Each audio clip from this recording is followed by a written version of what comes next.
তারেক রহমান দেশে ফিরছেন 25 ডিসেম্বর। হাদির উপর হামলার ঘটনায় বিএনপির ভারপ্রাপ্ত চেয়ারম্যানের নিন্দা, শান্তি বিনষ্ট করতে চায় স্বাধীনতা বিরোধী চক্র।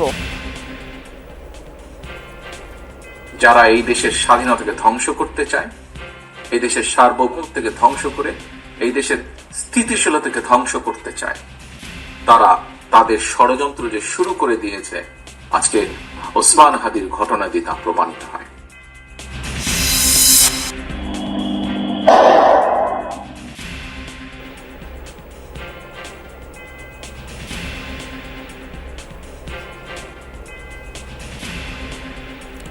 ওসমান হাদির উপর হামলায় জড়িত কেউ গ্রেপ্তার হয়নি এখনো। মাথায় গুলিবিদ্ধ ইনকিলাব মঞ্চের মুখপাত্রের অবস্থা সংকটাপন্ন, এভার কেয়ারে চলছে চিকিৎসা।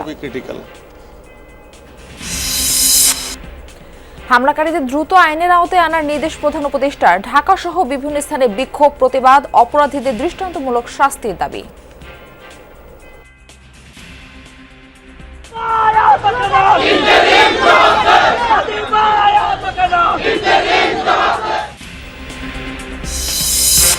ফেসবুকে ভাইরাল হাদির উপর গুলি চালানো 2 সন্দেহভাজনের ছবি দেখা যায় গণসংযোগেও। 7.65 ক্যালিবারের গুলি চালানো হয় বলছে সিআইডি।